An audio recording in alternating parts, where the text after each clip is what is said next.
berhenti mengejar target. Kedengarannya aneh kan? Tapi di video kali ini kita akan bedah kenapa sasaran atau goals justru bisa jadi penghambat kemajuan kita. Berdasarkan buku dari Atomic Habits karya James Clear, rahasia sukses sebenarnya bukan di seberapa besar ambisimu, tapi di seberapa kuat sistem yang kamu bangun. So, assalamualaikum warahmatullahi wabarakatuh. Welcome back to my YouTube channel.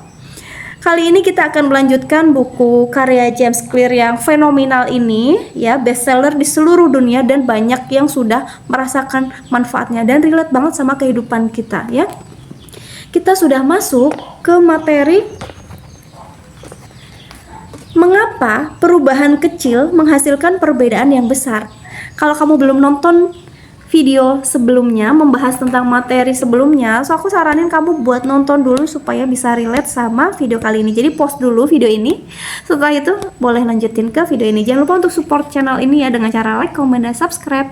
Oke, aku bakal bacain materi-materi yang mencakup ilmu tentang bab yang sedang dibahas ini buat sobat literasi semuanya. Mudah sekali memberikan taksiran berlebihan atas pentingnya suatu momen yang menentukan dan membuat taksiran nilai terlalu rendah atas upaya membuat perbaikan-perbaikan kecil yang dilakukan setiap hari. Seringkali kita meyakinkan diri bahwa kesuksesan yang masif menuntut aksi yang masif pula. Entah menurunkan berat badan, atau membangun bisnis, menulis buku, memenangkan kejuaraan, atau meraih sasaran lainnya.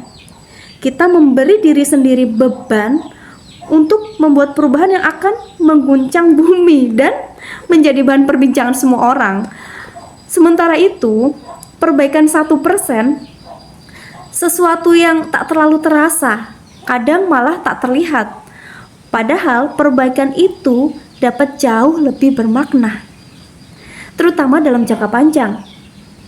Perubahan dari suatu perbaikan sangat kecil tapi berlanjut dalam waktu lama bisa sangat dahsyat. Berikut penjelasan matematikanya. Jika Anda bisa menjadi 1% lebih baik setiap hari dalam 1 tahun, akhirnya Anda akan 37 kali lebih baik dari penghujung tahun. Sebaliknya, jika Anda 1% lebih buruk setiap hari dalam 1 tahun, Anda akan menurun hampir menjadi 0.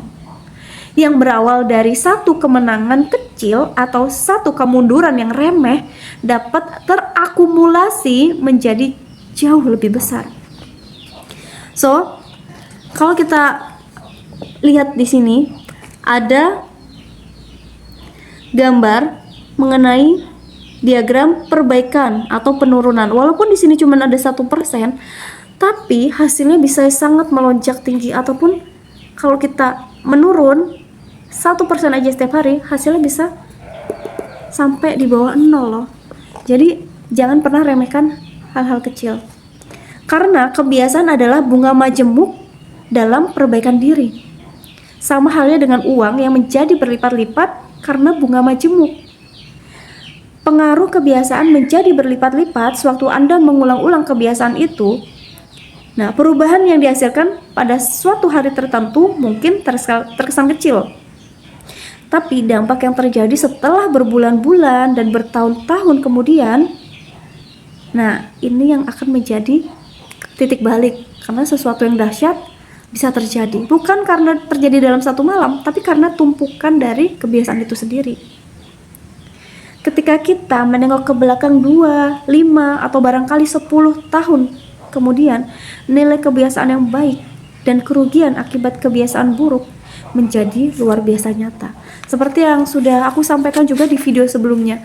Mungkin ketika kita masih muda, kita sering begadang setiap malam, kita makan tidak teratur, makan tidak sehat, mungkin hasilnya tidak terasa di badan atau di tubuh kita. Tapi ketika menginjak di usia tertentu, mungkin di usia di atas 20 tahun, apalagi di atas 30 tahun, wah itu sangat terasa sekali akibatnya. Jadi mungkin gampang sakit juga, kemudian juga mudah cepat tua juga gitu. Terus banyak penyakit yang harusnya kita tidak terima di usia itu, tapi karena kebiasaan di masa lalu kita di 5 sampai atau 10 tahun yang lalu, akhirnya baru terasa sekarang ini. Itu namanya penumpukan yang buruk.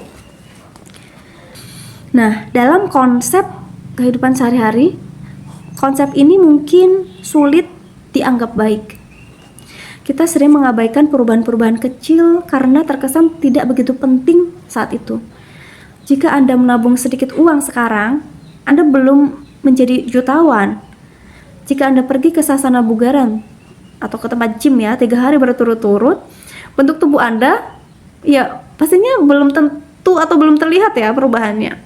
Jika Anda belajar Mandarin selama 4 jam malam ini, ya belum tentu Anda langsung berhasil menguasai bahasa itu. Kita melakukan sejumlah perubahan, tapi hasilnya tidak pernah langsung terlihat. Jadi kita mudah kembali ke rutinitas semula. Nah, sayangnya, laju transformasi yang lambat juga memudahkan kita, membiarkan kebiasaan buruk tetap terjadi.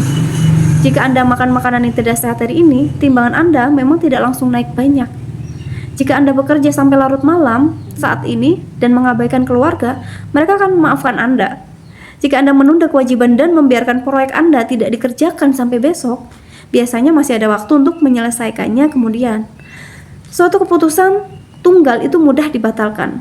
Namun, ketika kita mengulang 1% kesalahan hari demi hari, dengan mengulang keputusan-keputusan yang buruk, mengulang kesalahan-kesalahan yang sangat kecil, dan merasionalkan alasan-alasan kecil, pilihan-pilihan kecil, kita mengalami proses bunga majemuk sampai menjadi racun. Akumulasi banyak salah langkah inilah 1% penurunan di sini dan di sana. Di sini turun, di sana turun, walaupun cuma 1% dan saat ini belum nampak hasilnya, yang akhirnya mengantarkan kita ke masalah. Dampak yang terjadi akibatnya suatu perubahan dalam kebiasaan Anda mirip pengaruh pengubahan arah pesawat meskipun hanya beberapa derajat. Bayangkan Anda sedang terbang dari Los Angeles ke New York. Seandainya seorang pilot meninggalkan LAX atau kode untuk Bandara Internasional Los Angeles, lalu mengubah arah 3,5 derajat saja ke arah selatan, Anda akan mendarat di Washington DC, bukan ke New York jadinya. Jadi perubahan kecil seperti itu hampir tak terlihat sewaktu tinggal landas. Hidung pesawat bergeser tak sampai 3 meter. Tapi untuk skala perpindahan yang meliputi Amerika Serikat, tempat mendarat Anda akan meleset ratusan kilometer. Begitu pula, suatu perubahan kecil dalam kebiasaan sehari-hari dapat membuat Anda tiba di sasaran yang sangat berbeda. Membuat pilihan yang 1% lebih baik atau 1% lebih buruk terkesan tak bermakna pada suatu saat. Tapi dalam rentang waktu yang panjang, pilihan-pilihan yang sudah Anda tentukan, perbedaan antara siapa Anda sekarang dan siapa Anda nanti, sukses adalah produk kebiasaan setiap hari, bukan transformasi yang hanya sekali seumur hidup. Itu berarti tak penting seberapa sukses atau seberapa gagal Anda saat ini. Yang penting adalah apakah kebiasaan-kebiasaan Anda menempatkan Anda pada jalur menuju kesuksesan atau tidak? Itu kan pertanyaannya. So, Anda harus jauh lebih peduli pada arah tujuan Anda saat ini daripada hasil-hasil saat ini. Jika Anda seorang jutawan tapi menghabiskan lebih banyak daripada yang Anda dapatkan tiap bulan, berarti Anda ada di arah tujuan yang buruk. Bila kebiasaan belanja Anda tidak berubah, hasil akhirnya tidak akan baik. Sebaliknya, jika Anda sedang bangkrut tapi menabung sedikit demi sedikit setiap bulan, Anda berada di jalur yang benar dan menuju ke kemerdekaan finansial. Bahkan meskipun Anda bergerak lebih lambat daripada yang Anda inginkan.